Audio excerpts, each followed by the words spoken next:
हम लोग आज एशियन प्रोसेस के द्वारा ग्रेफाइट बनाएंगे। कि ग्रेफाइट को किस प्रकार बनाया जाता है इसको हम लोग डीपली में आज समझेंगे। तो हम लोग देखते हैं कि raw material taken for the manufacture of graphite is mixture of powder Coke.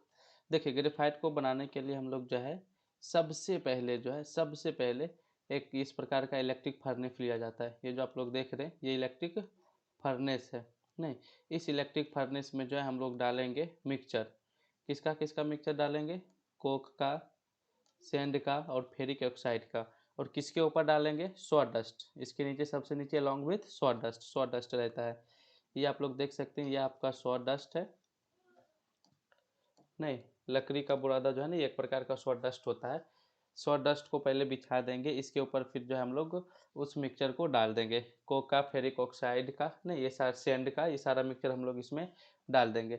डालने के बाद इसमें जो है हम लोग कार्बन का एक रॉड, ये जो आप लोग देख रहे हैं ये कार्बन का एक प्रकार का रॉड है, इस प्रकार फिट करेंगे कि ये पूरे मिक्सचर को कॉन्टैक्ट में रख सके। ठीक, ये कार्बन का रॉड जो है एक प्रकार का कैथोड और एनोड, इस फर्नेस में कैथोड और एनोड ये दोनों का काम करते रहता है। अगेन हम लोग जो है इसके ऊपर सैंड और कोक, ये दोनों का मिक्सचर जो है पूरा एकदम ऊपर से डाल देंगे। इस प्रकार डाल देंगे कि इसके अंदर जो है हवा एकदम इंट्री ना कर सके, हवा कहीं से भी अंदर में जा ही नहीं सके। ये आपका देखिए कोक है। नहीं, और ये जो फर्नेस है, फर्नेस के चारों तरफ हम लोग ये कले ब्रिक लगा देते हैं। नहीं, ताकि एयर का कॉन्टैक्ट और कुछ नहीं हो सके। मिट्टी का ईंट जो है इसके चारों तरफ रहता है, ये फर्नेस के चारों तरफ। अब देखिए इसके अंदर जो हम लोग करंट पास करेंगे। करंट पास करेंगे चूंकि इसमें क्या क्या है मिक्सचर में, आपका फेरिक ऑक्साइड है, सॉडस्ट है, नहीं कोक है, ये सारा है। ये कोक जो है ना रेसिस्टेंस क्रिएट करता है करंट को पास होने में। जब करंट को रेसिस्टेंस मिलेगा तो वहाँ पे हीट जनरेट होगा। जब हीट जनरेट होगा तो वहाँ से हमें जो है ग्रेफाइट मिलेगी। जब हीट 3500 डिग्री सेंटीग्रेड पहुँच जाता है ना, तब जाके हमें ग्रेफाइट की फॉर्मेशन हो जाती है। समझे? देखिए, हाँ सबसे पहले क्या किए थे हम लोग, फर्नेस में कोक को डाले थे, सैंड डाले थे और फेरिक ऑक्साइड डाल दिए थे सॉडस्ट के साथ। इस मिक्सचर को हम लोग जो है इलेक्ट्रिक फर्नेस में डाले थे। नहीं, इलेक्ट्रिक फर्नेस में जो है कले ब्रिक को चारों तरफ से लगा दिया जाता है और कार्बन रॉड को डाल देते हैं। कार्बन रॉड फर्नेस में कैथोड और एनोड की तरह काम करता है। और कार्बन रॉड को इस प्रकार हम लोग इसमें फिट करते हैं कि पूरा मिक्सचर से कॉन्टैक्ट बना हुआ रहे, जिसको हम लोगों ने नाम दिया कोक बेड। इस मिक्सचर को कवर जो है, इस पूरा मिक्सचर के ऊपर एक और लेयर बना देते हैं सैंड और कोक का। नहीं, सैंड और कोक का लेयर बना देते हैं। ये करता क्या है कि इसके अंदर एयर इंट्री होने नहीं देता है, हवा को कहीं से भी अंदर जाने नहीं देगा। जब इलेक्ट्रिक करंट को पास किया जाता है इलेक्ट्रोड से, नहीं तो टेम्परेचर जनरेट होता है। जब टेम्परेचर धीरे धीरे जब 3500 डिग्री सेंटीग्रेड पे पहुंच जाता है ना, coke bed connecting the two electrodes offer large resistance to flow the electricity. नहीं, ये तो समझ चुके हैं कि करंट को पास करेंगे तो हीट जनरेट होगा, क्योंकि करंट को पास होने में रेसिस्टेंस क्रिएट कर रहा है। कौन रेसिस्टेंस क्रिएट कर रहा है? दोनों कोक बेड है, जो कि दोनों इलेक्ट्रोड को जोड़ के रखा हुआ है। नहीं तो उस स्थिति में क्या होता है ना, सिलिकॉन फॉर्म होता है और सिलिकॉन जो होता है, सिलिकॉन सिलिकॉन जो बना हुआ है वो वेपोरेट हो जाता है, हवा में उड़ जाता है और आपका ग्रेफाइट बच जाता है। सबसे पहले सैंड डाले थे SiO2 और कोक डाले थे कार्बन। जब 3500 डिग्री सेंटीग्रेड पे जाता है तो सिलिकॉन कार्बाइड बोलते हैं, जिसे हम लोग कार्बनडम भी के नाम से भी जानते हैं, और कार्बन मोनोऑक्साइड बनता है। अगेन जब सिलिकॉन कार्बाइड का टेम्परेचर जब 3500 डिग्री सेंटीग्रेड हो जाता है तो यहाँ से सिलिकॉन जो है ये इवेपोरेट हो जाता है, हवा में उड़ जाता है। तो बचता क्या है? सिर्फ और सिर्फ ग्रेफाइट। इस प्रकार जो है एसिन प्रोसेस के द्वारा हम लोग ग्रेफाइट तैयार करते हैं। ये समझ चुके हैं हम लोग। नेक्स्ट देखेंगे इसका स्ट्रक्चर ऑफ ग्रेफाइट कैसा होता है। इसका स्ट्रक्चर जो होता है हेक्सागोन शेप का होता है, इस प्रकार। देखिए इस प्रकार का इसका स्ट्रक्चर होता है। किसका? Structure of graphite. ये अंदर में नहीं होगा, ये तो बेंजीन हो जाएगा ना। हेक्सागोनल शेप का होता है ग्रेफाइट। और एक कार्बन आइटम जो होता है ना, एक कार्बन आइटम तीन अलग अलग कार्बन आइटम से जुड़ा रहता है। ये देखिए 3 कार्बन से जुड़ा है। इस कार्बन को पकड़िए, ये भी 3 कार्बन से जुड़ा हुआ है। इसको पकड़िए, ये भी 3 कार्बन से जुड़ा हुआ है। मतलब प्रत्येक जितना भी कार्बन है ना, सारा कार्बन 3 अलग अलग कार्बन चेन से 3 अलग अलग कार्बन से जुड़ा हुआ रहता है। और कार्बन के बीच में जो ये बॉन्ड बना हुआ है ना, ये कोवेलेंट बॉन्ड होता है। ये बॉन्ड कोवेलेंट बॉन्ड होता है जो बहुत ही स्ट्रांग बॉन्ड होता है। और कार्बन कार्बन के बीच बने कोवेलेंट बॉन्ड का लेंथ 1.42 एंगस्ट्रम होता है। और कार्बन का देखिए ये एक लेयर है, ठीक है, ये आपका दूसरा लेयर है, ये आपका तीसरा लेयर है। इस प्रकार का लेयर वाइज लेयर रहता है। लेयर के बीच में गैपिंग होता है थोड़ा सा नाम मात्र, जिसके इस गैपिंग का लेंथ 3.354 एंगस्ट्रम होता है।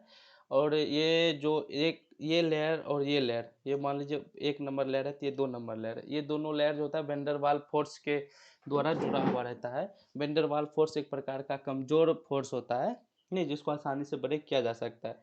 अब अगर हम लोग देखें इस लेयर को इस तरफ पुश करें, धक्का दे, और इस लेयर को इस साइड पुश करें, तो ये इधर भी पुश हो जाएगा और इधर भी पुश हो जाएगा, तो ये एक दूसरे के ऊपर फ्लोट करने लगेगा, ऐसे ऐसे होने लगेगा। समझे कि नहीं समझे? इसलिए ग्रेफाइट का यूज देखेंगे हम लोग कि लुब्रिकेशन के रूप में भी किया जाता है।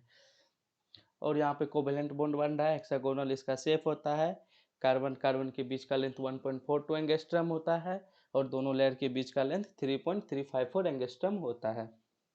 देखिए हम लोग लिखे in graphite each carbon atom is linked to 3 other carbon atom by single covalent bond resulting in hexagonal ring which are arranged in a layer। यही बात लिखे भी है। यदि हम लोग देखिए फिजिकल प्रॉपर्टीज की बात करें ग्रेफाइट का, तो ये डार्क ग्रे कलर का होता है, वेरी सॉफ्ट एंड सॉलिड में होता है और मेटेलिक क्लस्टर होता है। ये इलेक्ट्रिसिटी और हीट का गुड कंडक्टर होता है, ओपेक होता है, ये कॉमन सॉल्वेंट में इंसोल्यूबल होता है। कॉमन सॉल्वेंट का मतलब हो गया वाटर, ईथर, एल्कोहल, ये सारा कॉमन सॉल्वेंट के अंतर्गत आता है। डेंसिटी की बात करें तो 2.25 ग्राम पर सेंटीमीटर क्यूब होता है।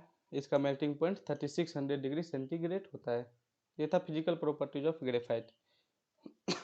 अगेन देखिए केमिकल प्रॉपर्टीज ऑफ ग्रेफाइट की बात करें तो ग्रेफाइट को जब हम लोग 700 डिग्री सेंटीग्रेड तक हीट देंगे ना, तब जाके ग्रेफाइट में आग पकड़ लेगा। और ये जलता है ना तो ब्राइटली, जिस प्रकार हम लोग दिवाली में छुरछुरिया फोड़ते हैं ना, चमकीला रोशनी, उस तरह ये ग्रेफाइट भी जलता है, उसी तरह बिल्कुल नहीं। और जब ये जलना शुरू करेगा ऑक्सीजन के प्रेजेंस में, तो कार्बन डाइऑक्साइड गैस बन के उड़ जाएगा, आपके पास कुछ बचेगा ही नहीं, ग्रेफाइट उड़ जाएगा, हवा में चला जाएगा कार्बन डाइऑक्साइड गैस बन के। और ग्रेफाइट 700 डिग्री सेंटीग्रेड पे जलता है, ठीक है। अब देखिए ग्रेफाइट जो है आग नहीं पकड़ता है, does not burn in air, हवा में आग नहीं पकड़ेगा ग्रेफाइट। इसको जलने के लिए आपको ऑक्सीजन चाहिए। हवा में 79% नाइट्रोजन और 20% ऑक्सीजन रहता है और 1% में अदर कम्पिटिटिव गैस होता है। जब हम लोग fuse heating the fuse mixture of sodium carbonate and graphite, अभी दोनों मिक्सचर को जब हम लोग हीट करेंगे ना, तो सोडियम ऑक्साइड और कार्बन मोनोऑक्साइड बनता है। ये था केमिकल प्रॉपर्टीज ऑफ ग्रेफाइट। अब हम लोग ग्रेफाइट के यूजेज का बात करें तो बच्चा जो पेंसिल से लिखता है उसके अंदर का जो लीड होता है वो भी ग्रेफाइट का बना होता है। लुब्रिकेंट में भी हम लोग ग्रेफाइट का यूज करते हैं, हम लोग स्ट्रक्चर में पढ़ लिए थे नहीं। और इसका यूज होता है रिफ्रैक्टरी क्रूकोबाइल्स में भी इसका यूज किया जाता है। हाई टेम्परेचर पे इसका यूज होता है ना। रिफ्रैक्टरी क्रूकोबाइल्स क्या होता है सर? ये देख रहे हो, ये आपका रिफ्रैक्टिव क्रूकोबाइल्स है, ये पूरा इमेज जो है उसी का रिफ्रैक्टिव क्रूकोबाइल्स का। इसको बनाने में भी ग्रेफाइट का यूज किया जाता है।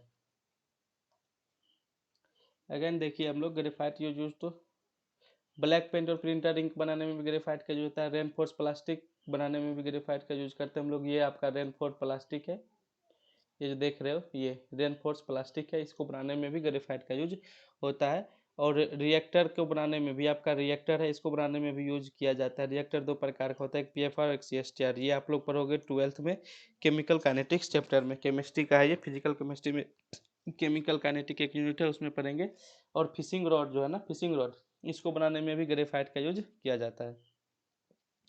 अब देखिए strong light weight composite material graphite and plastic is use to make fishing rod बनाने में, बाइसिकल का frame, spacecraft part, dish antenna और टेनिस रॉकेट में भी इसका यूज किया जाता है।